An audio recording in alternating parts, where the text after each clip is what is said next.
안녕하세요. 오늘이 첫 방송인데요. 첫 방송에 앞서 자기소개 좀 부탁드릴게요. 안녕하세요. 저는 누구든 예뻐지게 해드리는 별언니입니다. 네, 저는 이름 없는 아무개라고 합니다. 저는 부산에서 온 갑툭입니다. 안녕하세요. 저는 인간을 널리 이롭게 하는 홍익인간입니다. 오늘 첫 시간에 다뤄볼 주제는 보톡스 시술인데요. 요즘 정말 많이 하는 시술 중 하나죠. 다들 보톡스 맞아보셨나요? 10년 전부터 13년째? 진짜? 지난주에도 맞았어요.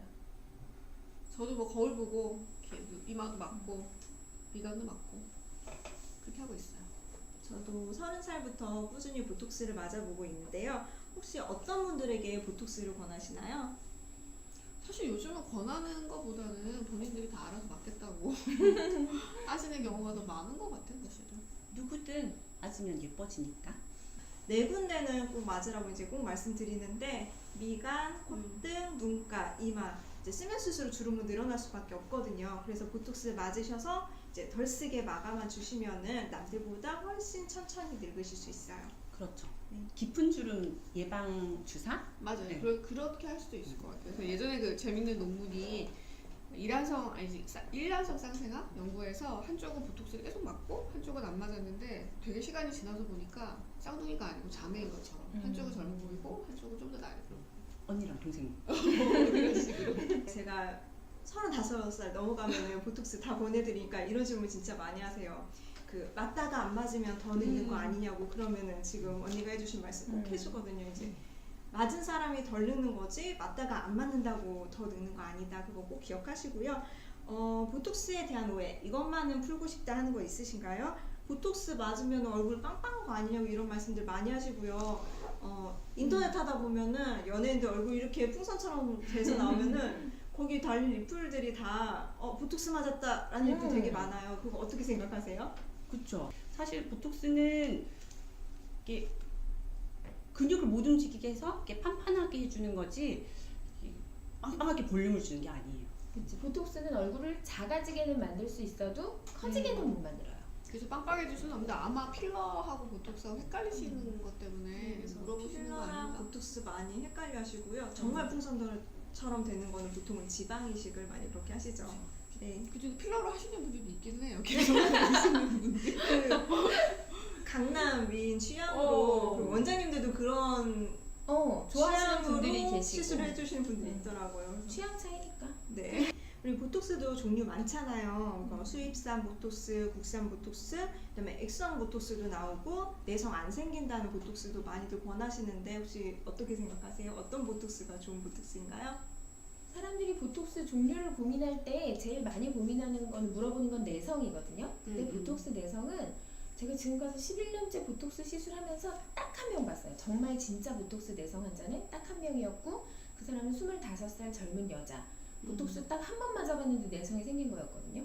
보톡스 내성은 그 톡신이랑 뭐 단백질 결합체 막 이런 문제여서 무조건 많이 맞는다고 내성이 생기는 건 아니고요.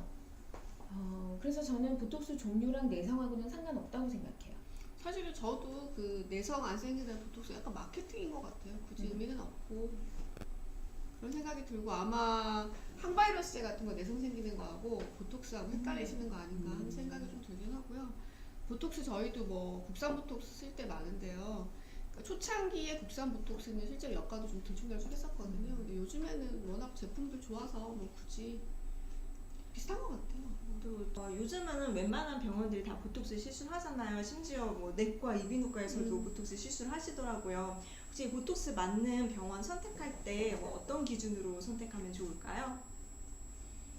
저희도 이제 데스크에서 전화 상담 같은 거 많이 할 때 많이 물어보시는 게 무슨 종류 쓰는가, 뭐 몇 유닛 맞는가 이런 거 많이 궁금하시거든요. 근데 아마 좀 왠지 뭔가 사기당하는 느낌? 내지는 막 속기 싫은 느낌? 그런 거 좀 들어서 여쭤보시는 것 같은데 사실은 좀 그러니까 미용한 의사로서 그럴 때는 약간 좀 안타깝기는 해요. 왜 꼭 저렇게 확인해야 되는가 하는 생각이 들긴 하는데 제가 생각했을 때는 좀 나한테 맞춰서 해줄 수 있는 거 그런 거 골랐으면 좋겠어요. 그래서 눈가도 우리 맨날 교과서대로 이렇게 놓고 뭐 이마나 눈가 그런 거 말고 내 표정에 맞춰서 자연스럽게 해드릴 수 있는 거.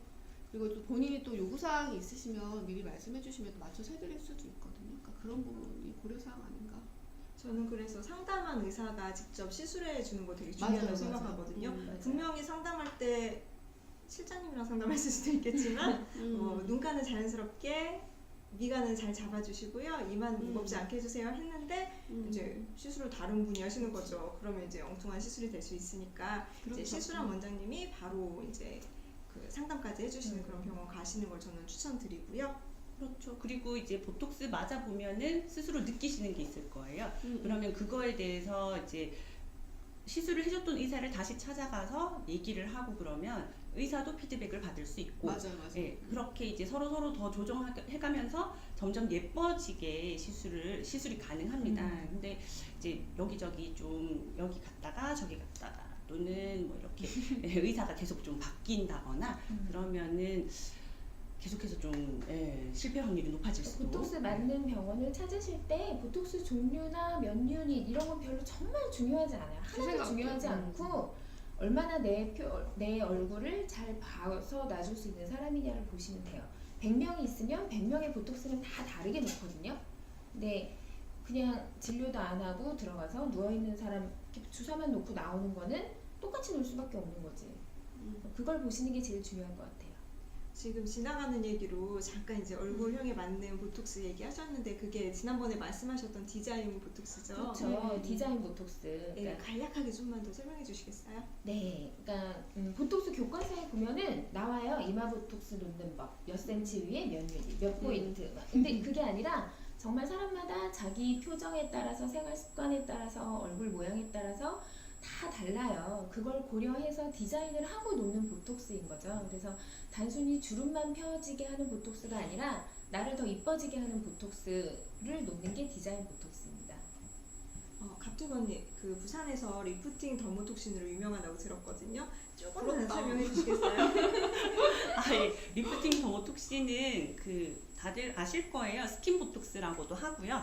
일단 더모톡신이라는 말은 많이 이제 다들 보편화돼 있으니까 거기 이제 리프팅 잘 된다고 제가 리프팅이라는 단어를 붙였어요. 이제 보통 보톡스는 근육에 닿아서 근육을 못 움직이게 하는 건데 이제 스킨 보톡스 또는 더모톡신은 피부에 살짝 놓습니다. 그러면은 이제 피부가 타이트닝이 딱 이루어지면서 얼굴도 작아지고 자연스럽게 예뻐지는 거죠.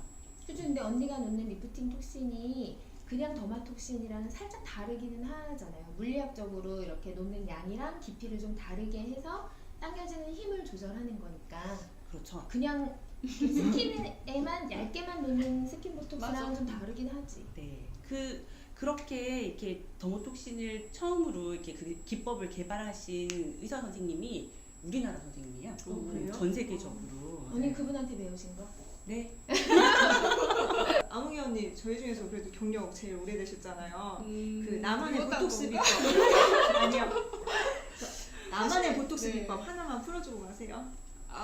그냥 뭐 지금 제 얘긴데 저는 오른쪽 눈이 안검하수가 살짝 있거든요. 그래서 네. 내가 내 얼굴 보톡스 맞을 때도 예전에 한번 제가 오른쪽 눈이 떨어져가지고 되게 불편했었던 적이 있어요. 그래서 막상 내가 그렇게 되고 나니까 가끔 눈 무거웠다 이런 거 사실 공감 못할 때도 있었거든요. 근데 내가 그렇게 되니까 약간 되게 공감 많이 가더라고요. 그래서 본인이 약간 그런 특징이 있었던 분들 저희는 차트 아마 다 그러실 것 그쵸. 같은데 뭐 눈가는 자연스럽게 아까 얘기한 것처럼 미간은 되게 오래가게 뭐 이렇게 써있기도 해요. 그래서 맞춰드리는 거 그리고 개개인한테 맞춰드리는 게 사실 좀 재밌는 것 같아요. 저 안 아픈 보톡스 하신다고 소문 들었는데. 저희 병원에 와보시면 깜짝 놀라시네요. 일단 이건 영화 일인데 이거? 이건 영화 어, 저희가 이렇게 우리 두 분 모셔다가 보톡스 내서 깜짝 놀셨지. 그런 것처럼 뭐 처음 봤어요. 사소하지만 또 환자분 입장에서 고려해드릴 것들도 있고 하니까요.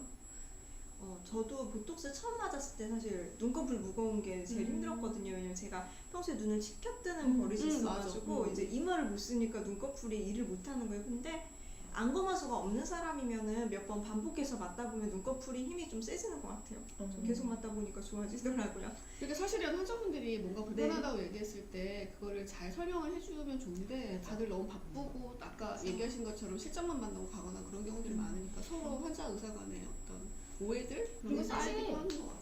보면 보이잖아요. 이분은 이마 보톡스를 했을 때 눈이 무거울 가능성이 좀 더 높아 보이는 분들이 있거든. 그러면 그쵸, 이제 그쵸. 미리 말씀을 드리지. 그렇죠. 최대한 안 그러시게 놔드리기는 할 텐데 그럴 가능성이 조금 더 높다. 혹시 맞아요. 그래도 당황하지 마시라고 미리 설명을 들으시면 환자분들도 얘기 알고 계셨던 거니까 한 1, 2주 정도 불편하신 거는 그냥 참기도 하시죠.